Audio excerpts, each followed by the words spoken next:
મિત્રો જય ગુરુદેવ। આજે એક સરસ મજાની રસમય વાત આપણે નિહાળી। એકદમ જંગલની મલપા આગ લાગી હતી, ચારે બાજુથી આગે જંગલને વેઠી લીધું હતું। ત્યારે એક શકલી જંગલની મલપા ઠારવાનો પ્રયાસ કરતી હતી કે સમુદ્રમાંથી બે ટીપા પાણી ભરી આવીને આગની માથે નાખે, વળી પાછું સમુદ્રની મલપા જાય, સાંસની મલપા બે ટીપા પાણી ભરી આવે અને આગની મલપા નાખે। ત્યારે એનાથી એક ગઢવી નીકળ્યો ને ગઢવી આ દ્રશ્ય જોયું।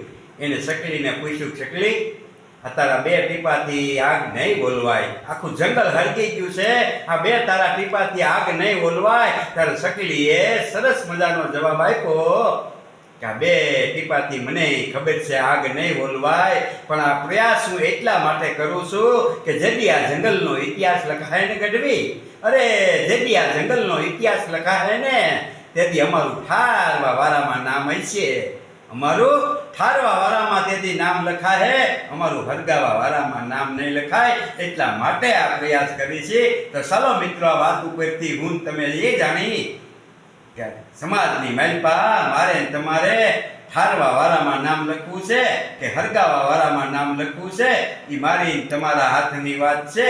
તો ચાલો મિત્રો, હવે આવતા વિડીયોમાં મળી। જય